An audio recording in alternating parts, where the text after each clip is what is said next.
Go. Oh, morning, everybody, and happy Tuesday, happy holiday Tuesday. Thought I'd try a little different setup since I've got the good-natured holiday tree. Actually, full disclosure, this tree is up year round. I don't always well, in fact, I haven't really put any decorations on it this year. I just sometimes I like to turn the lights on and have a little holiday, even if it's the middle of summer. But I rearranged things so that you could enjoy it too this evening. Let's see, where should we begin? I told you that we were going to be doing a live on Zoom opening of this is the pine soda or pine Sprite recipe that I mentioned. I think it was last week. I gotta say, I'm not super hopeful about this. The water has gotten a little cloudy, and that's not usually a good thing. What this is, so this is supposedly it's an all natural version of Sprite. So it's it doesn't have any lemon, it doesn't have any lime. It has about 2 cups of white pine needles, which I harvested last Thursday, but then I didn't put in the solution until Saturday. So that might have something to do with it. Maybe they got a little dry sitting there on the counter. But I put the 2 cups of pine needles in the mason jar. I added 2.5 cups of water. Actually, it ended up being a little bit more than that because I thought that it should maybe cover the pine needles. And the recipe, such as it was, called for either spring water or bottled water. I happen to have some bottled water handy, so I put that in. And then there was a 1/4 cup of sugar, 4 tablespoons of sugar, which is in there. 1, I suppose, to give it a little bit of flavor, but 2, there's a lot of natural yeast in the environment, and this concoction relies on the yeast that exists on the pine needles. Now, supposedly for the last few days, this has been the yeast on the pine needles has been consuming the sugar that's in the solution. But again, I'm gonna give it a try.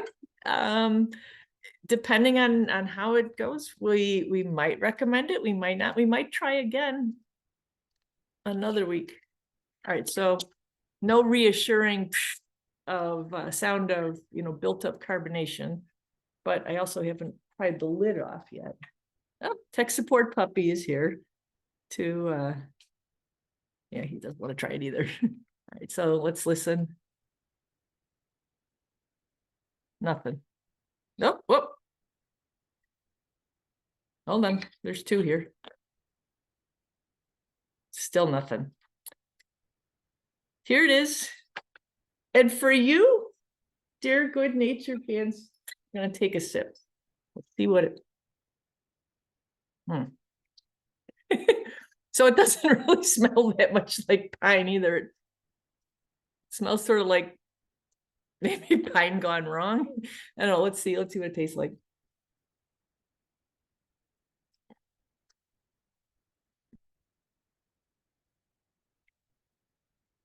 Well, it doesn't taste all that bad. But it mostly tastes like sugary water. There's just the faintest hint of pine. Now, the instructions did call for removing the needles from the woody part, from the twig. So that's all we have here. It didn't take away the brown needle. There was a few brown needles mixed in, which is perfectly natural. They pine trees shed their needles. These are the pine trees' leaves, so they will shed those from time to time, and they'll lose their chlorophyll first. Yeah, I don't know, you know, if I was having company, I don't know that I would be serving this. Let me take one more sip. By the way, if you were actually serving this to someone, you're supposed to strain it out, strain out the pine needles. I didn't want to do that and spill, you know how many times I've spilled on my keyboard, different bits of nature that have gotten in between the keys. I didn't want to risk it with this liquid demonstration here. Yeah, I don't know. I think I'm going to try again with fresh needles. We'll give this one more go round before we write it off. But right now, it is, as they say, not recommended. All right, let me put this down. Next thing, you might have noticed over the last few weeks how much smoke has been in the air. This has been an extended period for our natural areas managers to take advantage of for their prescribed burns. So that's doing all sorts of good things. I've seen prairie burns, I've seen wetland burns, and I've seen woodland burns going on. That's to knock back the invasive species that are trying to creep in our various areas in the prairie. They're going after woody species that like to encroach on prairie areas, and a prairie burn. The prairie plants, most of their biomass, or most of what the plant consists of, okay, a little bit of pine in my mouth. Most of what makes up a prairie plant is underneath the ground, those extensive root systems that they have. In prairie burns tend to go relatively quickly, and our look who's joined us. Tech support puppy is here, maybe wanting a little pine soda. But so prairie burns, they move fairly quickly, they burn pretty hot. The plants that are trying to creep in there aren't as well adapted to that fire. They are that usually a shallower root system. A lot of their biomass is above the ground, so when the fire sweeps through, it will knock them out. In the woods, it can be a little bit trickier to keep the fires going. The trees, if there's a breeze, to carry the wind. Why don't you get down? The trick usually with the woodland burn is to keep the fire going. Now, the reason I bring this up now, we're not lighting anything on fire tonight, not at least that, but I intend to. Don't even have any matches actually, but after a burn goes through somewhere, it knocks back all the vegetation, native and not, and little treasures appear. I was reminded of this when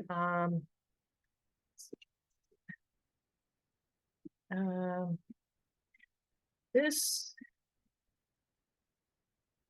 was brought in to the office. I love Good Nature World Headquarters. We get legitimate holiday gifts. I think there's some candy in here, but we also get some pretty awesome nature gifts as well that maybe wouldn't appeal to those outside of the nature circles. This is a muskrat skull. It's got a little bit of char around the teeth, but it's got, as you can see, that colored enamel. That is 9 times out of 10, that's a giveaway. Well, that plus the shape of the dentition of the skull, the incisors, the lack of any sort of canines or premolars is going right back here to the molars. To tip you off that you're looking at a type of rodent. All of our rodents, with the exception of one, will have this colored enamel. It's the way I understand it, their bodies are able to process the iron that's present in their diet, usually through the water. and that gets concentrated in the enamel, making it very tough.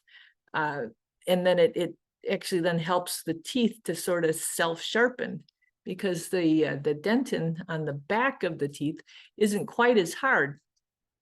So rodents, they have to keep chewing because their teeth keep growing. And that naturally, then the enamel preserves the front of the tooth, and then the back of the tooth gets a kind of a nice, wears up just a little bit, so you get a nice angle on the tip of the incisors. Maybe be easier to see here. I got this one out as well. This was a beaver skull we found in, of all places, on the hill prairie at the back of Hickory Knolls. Not great beaver habitat back there. There is a wetland. We've never seen any real beaver activity there, so I don't know if perhaps an animal dragged this there from somewhere else. But here you can see one, the enamel is a lot darker. Here, easier to see that orange cast to the incisors, and then see how those teeth are sharpened from the natural eroding of the back of the tooth as the animal is chewing on wood and nuts, other things like that that will wear away the back of the teeth. Now, there is one exception to that. Incisors are always orange rule with our rodents, and it's this guy here. This is the skull of a woodchuck, also known as a groundhog. These are the sorts of things that become apparent when the burns go through and take away the leaves and the grasses, the vegetation that would normally be hiding such things as this. So keep your eyes on. There's a little guide to when you're out walking this winter. If you go off trail just a little bit, you never know what sorts of discoveries you might find. A beaver, woodchuck, muskrat. And then it'll go down from there. There's fox squirrels and gray squirrels and chipmunks. Again, I'll have that same general look to the skull. And with the iron in the enamel on the incisors with everybody except the woodchuck. Now, do their teeth wear just as well? I think they do. If I hold this to the side like that, you can see there's still a sharp edge on these teeth. I think of all of these animals, I think the woodchuck, well, I know they don't chew on trees. They do eat a lot of grasses, more herbaceous types of plants. Maybe I know they would certainly take advantage of nuts in the fall to put fat on, but for whatever reason, their teeth don't sequester the iron into the enamel the way the other animals do. Kind of cool, huh? Keep that in mind if you're out and about and you happen to find yourselves a rodent skull. See if you can find one that doesn't have any color in the enamel. These are not as easy to find. This is the only one, only woodchuck skull I have. I have a lot of other examples, but I don't know if that really reflects. We do seem to have a pretty robust woodchuck population around here. Maybe they just don't die as much as these other guys do. Anyway, let's see. What else was I going to talk about? Before we launch into the slides. Oh, yeah, a couple things. So there's an update. Last week we talked about milkweed floss and how it was used during World War II. The column that I wrote was triggered by that bird's nest that I'd seen that had been modified for winter use by a mouse who had dragged a lot of milkweed floss up and put a nice fluffy top on the bird's nest. Well, that column generated a surprising number of emails from people who remembered gathering milkweed floss or milkweed as part of that war effort during World War II. Either they did or they heard stories of their parents or grandparents doing it. So I thought that was kind of neat that that's still present in people's mind, that memory that goes back to the 1940s. But one email in particular I thought was engaging. The gentleman said that Spence Nursery in Muncie, Indiana, the gentleman that owns that nursery looked up, he was looking for ways to help monarch butterflies. And he heard about the milkweed gin that Dr. Berkman, he was the gentleman who kind of got things going with turning milkweed pods into milkweed floss that could then be used as part of the World War II effort, stuffing into life vests. Dr. Berkman had devised this milkweed gin, patented. The second patent that he got on it was in 1942. Anyway, that patent is for a gin that separates the seeds and the pods from the floss. That patent is expired. So gentleman, Mr. Spence, who runs Spence Nursery, actually built a milkweed gin. And let's see if we can take a look at that here. There's an article in Indiana newspaper. So let's see. Let's go here, and we're going to get to that in a minute, but let's go to this first. Move this window. I always have trouble with this. All right, now I'm sharing. So this was the Star Press, which is an Indiana newspaper. Here's this article: a Muncie nursery rebuilds milkweed gin.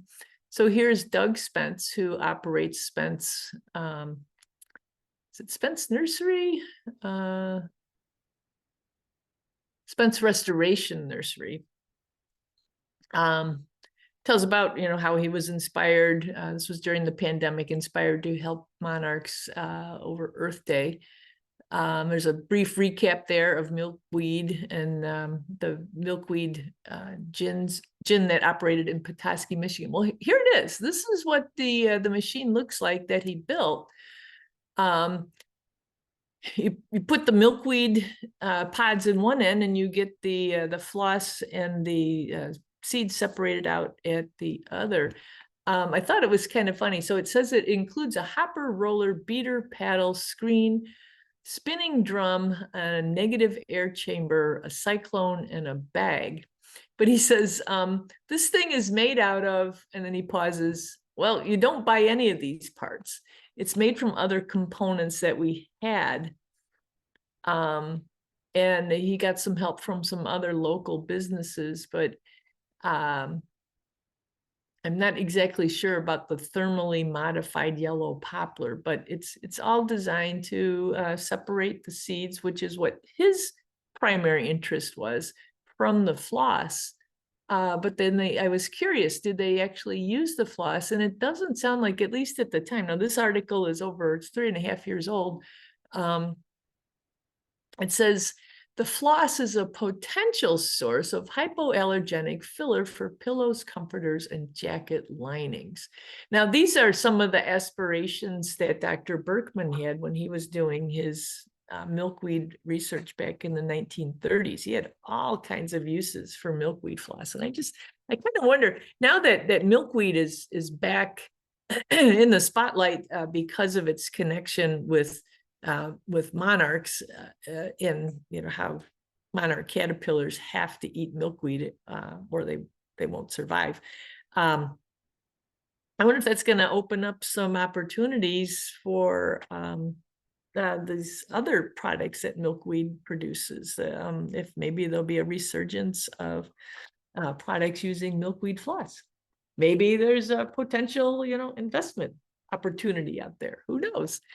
Anyway, I thought it was kind of a cool update and something that we might be hearing about more of in the future. Now,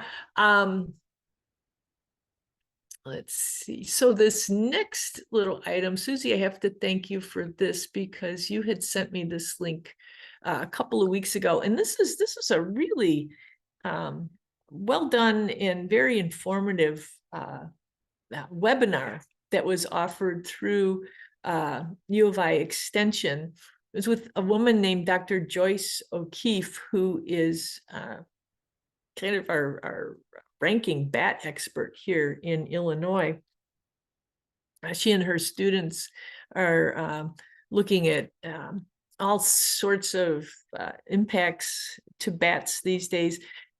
She designed this, or the intent of this webinar was for people who are hoping to help bats through habitat, offering the proper habitat. She does do a segment in here on bat houses. I was really curious to hear her take on that, and the good, the bad, and the ugly. It'd be hard to condense in any meaningful way what she was saying, but I would be glad to send anyone who's interested the link to this webinar. The upshot is that, yes, they can be helpful, but really preserving natural habitat that's what they're adapted to. And there is a concern that if there's too many, if bats become too used to houses, they become dependent on houses, and then those houses are suddenly not available, that won't be such a good thing. Kind of like, we've got some bird species that are 100%, nearly 100% adapted to or reliant on humans to supply their housing, like purple martins. They made the switch over to the condos, the big white martin houses, and they very, very rarely will they nest in natural habitat these days. Chimney swifts, they like our chimneys. They originally were adapted to roosting in hollow trees. Now our chimneys were once very viable option, but those old chimneys are going away. So Dr. O'Keefe makes the point that we don't want to get bats so that they're dependent on us to supply them with housing. But she discusses some of the diseases that they're facing. She also addresses rabies towards the end, making the point that, yes, they are vectors for the disease, and no, you don't want to get it. You don't want to touch bats. But that really the incidence of rabies within the population is still very low.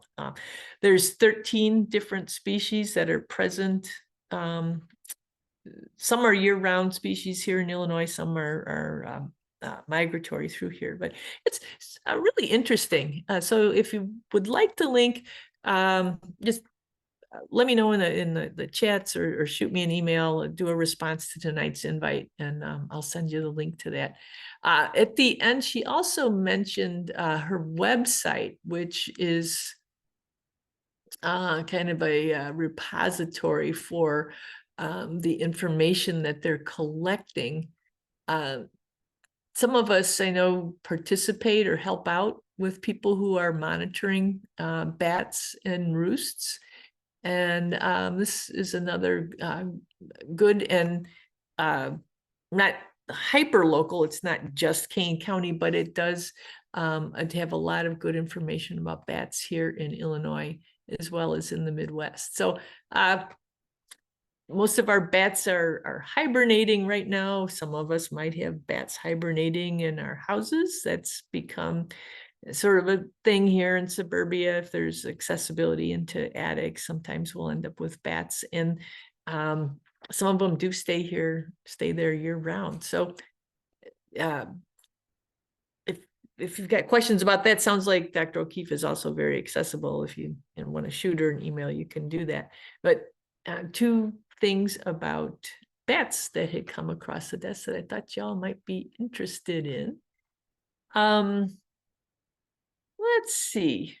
From there, let's let's go ahead and take a look at our slides for them. I think I can do this. Boy, again, you'd think that okay, screen sharing is paused. Nope, it looks like they want me to do a new share. So I'm going to go over to where we have our slides for tonight. Oop.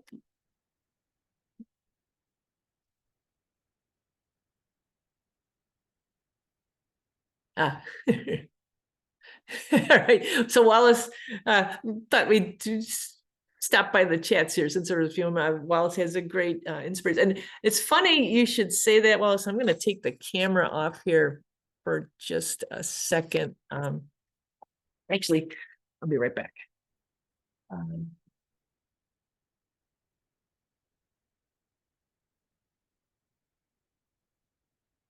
The way I have things set up tonight, I'm actually facing my favorite piece of furniture here in the house. That's a little mirror image. There we go. Sorry, that's not straight. So that by day is just a little very innocuous looking piece of furniture, but by night that lazy Susan spins around. I've got all sorts of enhancements for the pine juice. So maybe not allowed to drink on the clock, but when I'm done working for tonight, maybe I'll give that a try. I think they chomp on the roots too. I think we're talking about our woodchucks there. And yes, Laura found out that milkweed fluff, it is great for starting fires. Each one of those little fibers in the milkweed floss has a little wax on it, and waxes burn well. So yeah,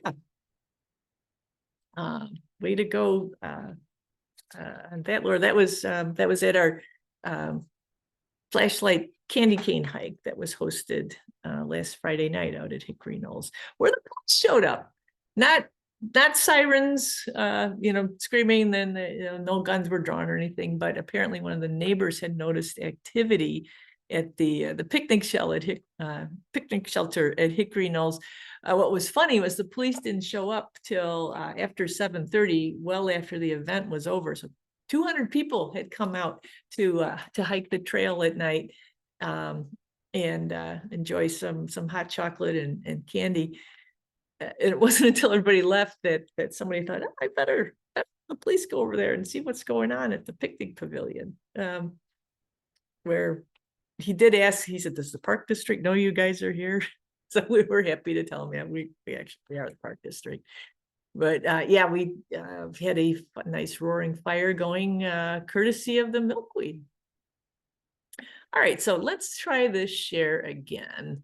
And the screen that I want is this one. And here's our photos for today. So let's go ahead and start here. So to get the pine needles for our beverage tonight, this was at the cemetery in Batavia that is a little bit south of Main Street on Route 31. Kind of a spur of the moment decision. I was actually heading back to the office from a program and had white pines on the brain and happened to see these growing on a little island right where you pull into the cemetery. I wanted to try and show you what we talked about before about pine. Or did we talk about this before? I've been addressing this with the senior programs I'm doing this month. That pine needles come in packages, and with the white pine, there's 1, 2, 3, 4, 5. You can see a little better. 1, 2, 3, 4, 5 needles in each little package.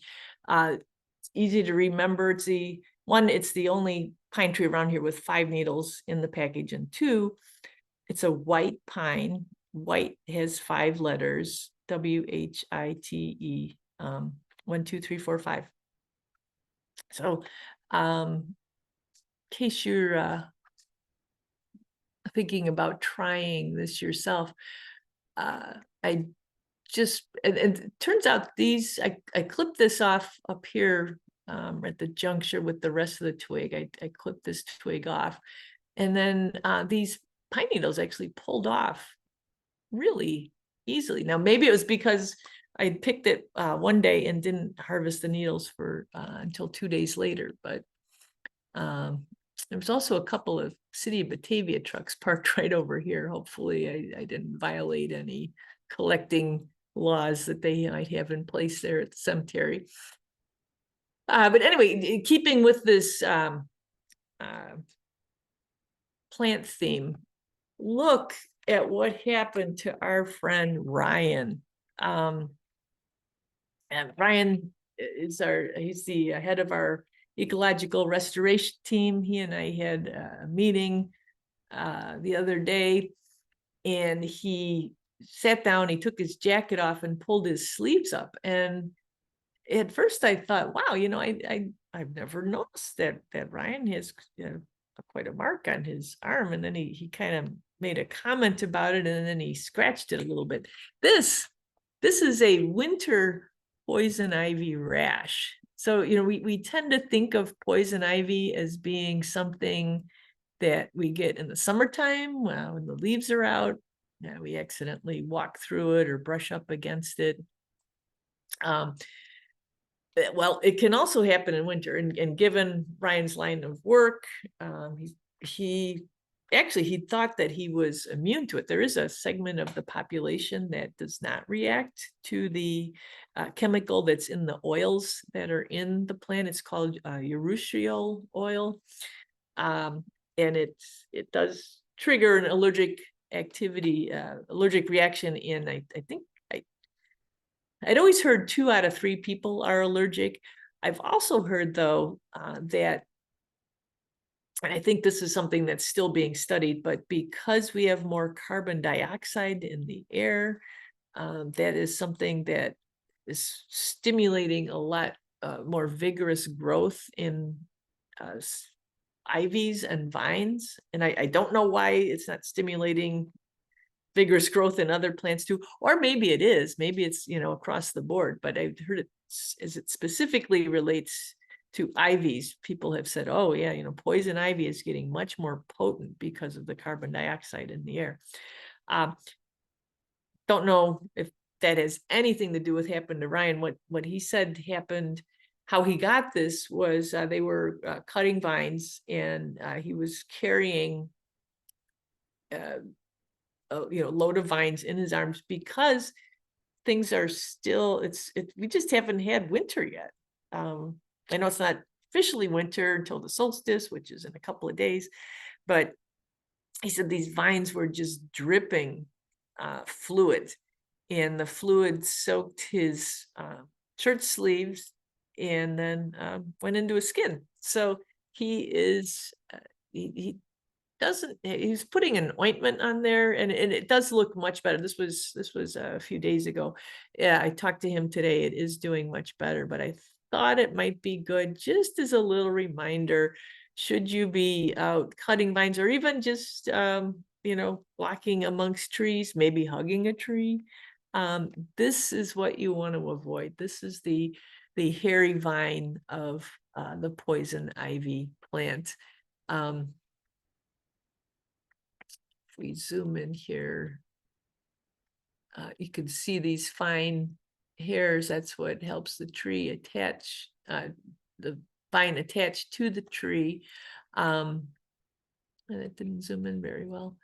Now there is also, poison ivy can also just grow straight up from the ground. It can also be in amongst other vines. It frequently actually is with this vine here. This is the vine of Virginia creeper.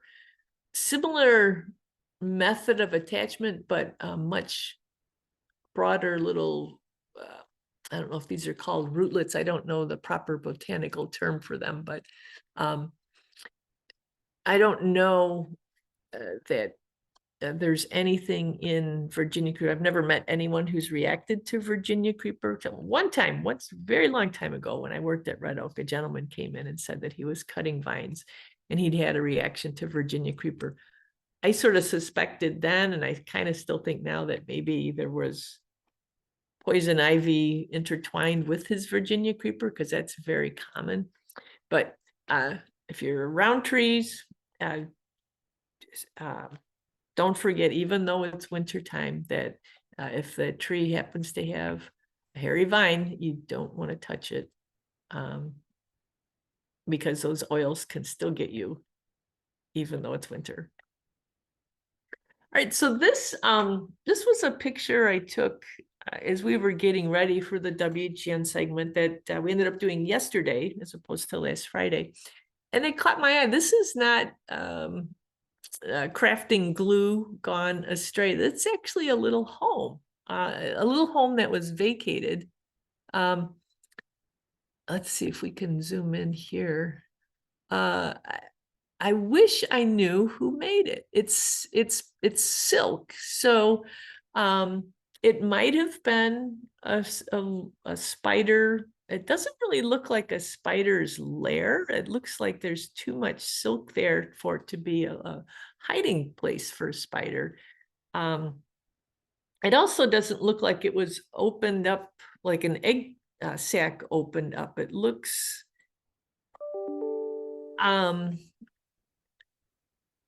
John, I'll get that zoom in. I will send that to you, John. You betcha. Let's go back here and zoom in here. This maybe some of you can decipher what that silk is. It was quite thick and sort of tubular, which made me think that something had pupated in there and then emerged, but I don't know. Upshot is, you just never know how deep these connections can be. This was one of the sweet gum balls that we'd collected to make our holiday craft with, our sweet gum reindeer. It's the only one that I noticed an actual insect or spider structure in, but it got me thinking how many other holes might have something living in them. I mean, that's pretty much what a sweet gum ball consists of, is a whole bunch of little cavities. And they're excellent, makes excellent habitat just on a micro scale. Thought it was kind of cool, worth sharing. I know Jenny, who I did the segment with, she was really surprised to learn, because you look at that, it's a fruit from a tree, and that's where the average person, that's where the curiosity stops, if it even started at all. But there's connections, there's homes there. There is probably then even connections to whatever it was that was living in that tiny home. So never, it always pays to take your time, take a second look, see what other sorts of observations can be made. This is the start of a column. I've just begun digging into this phenomenon, but it's timely now, because it's a good time to be able to see this, because we really haven't had any snow to cover it up. See how this tree is still holding its leaves? That's a phenomenon. I honestly, I thought I'd written about it. So maybe we talked about this at a good-natured hour in the past. I don't remember doing it, so it's been long enough ago that I've forgotten about it. Maybe you remember it. Maybe you've forgotten it too. But this is a phenomenon called Marcescence. And it just means that rather than dropping its leaves, the tree holds onto them. When there's a section, when a leaf drops from a deciduous tree, there's at the juncture where the leaf stem or the petiole joins the branch or the twig, there's this area called the abscission layer, and that that forms that kind of helps the leaf begin its separation from the tree. That abscission area cuts off the nutrients, the nutrient flow. The leaf stops sending food into the tree. The food stops sending water out to the leaf. And then the chlorophyll dissipates. We see the other pigments present in that leaf. And then finally, the leaf falls off. Well, in this case, the abscission layer, the process doesn't complete, and the leaves stay on the tree. It's a phenomenon that is mostly noted in younger trees. Oak trees are somewhat famous for this. This is a young oak tree. This was over at Fearston Creek Fen. You can see this when you drive down along Route 31. This tree was pretty close to the road, but there's a varying theories as to why it occurs. One thought is that by holding on to the leaves until spring, then when the leaves come down as the new growth starts, that is adding more nutrients to the base of the tree. I have trouble understanding that one, because it would seem to make sense that if you drop the leaves in the fall, then they can decompose or start the decomposition process over the course of the wintertime. And then the nutrients in that leaf would be more available to the tree in the spring once it starts actively growing again. So I didn't quite understand that particular thought, but one that did sort of make sense is that having the dried leaves covering the tips of the branches, it's going to discourage browsing. Sometimes on some oak trees, you'll only see this marcescence, or this retaining of the leaves. You only see it on the lower parts of the tree. And that would certainly support the hypothesis about browsing. Like if we get some snow and the deer are looking for areas to graze or browse on, and they come up to a tree that doesn't have any leaves, they can get to those tender tips on the end, the buds that will be next year's leaves. They're there. They're small in the winter time, but they're still there. But if they're covered with kind of crispy brown last year's leaves, that might discourage browsing. That one seemed to have some credence to it. So anyway, I'm delving into it. That'll probably be a column come January, but it is something that's easily observable right now. One thing in this area, it does, retaining leaves like that on the trees, that is a nice benefit for birds that are looking to find a place to get out of the wind. Now, this is that effect of breaking up the wind that these leaves provide. That's going to be even more effective if we do get snow. There can be some nice pockets that birds can take shelter in. The snow will cling to the branches and to the leaves, and provide an area that is out of wind. Might even have some insulative properties with the air pockets between the leaves and the snow. Not quite as good as what we see with our conifers, but it does provide a measure of shelter. And frankly, conifers aren't really much of a part of our landscape.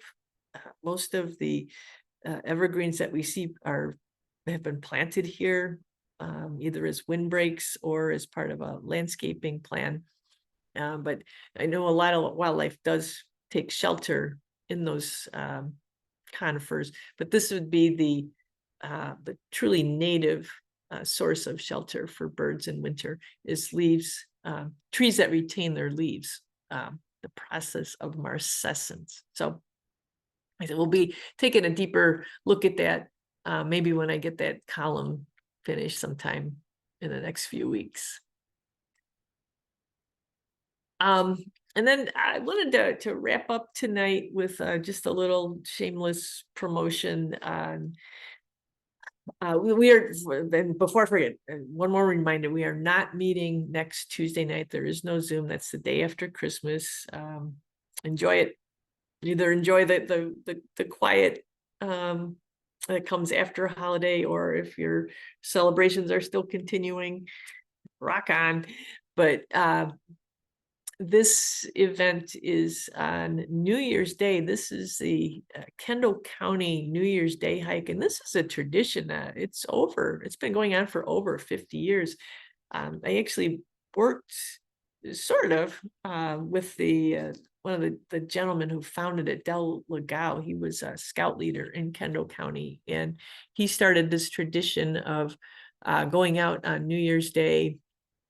Everybody brings a can of soup. Del was a huge cast iron cooking aficionado. So everybody would bring a can of soup. He was also a scout leader, and this is a scout thing. Everybody, it doesn't matter what kind of soup, you put all the soups together, and it always turns out good. He would also throw big package of hot dogs into the concoction, and then you'd go out on a hike, you'd come back, have your soup. I remember going on these hikes a couple of times where Dick Young was one of the leaders. So it's been a longstanding tradition. It's been held at different places in Kendall County.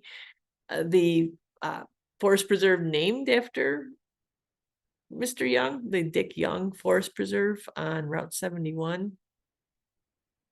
A little bit south of Yorkville. I know that was held there a time or two.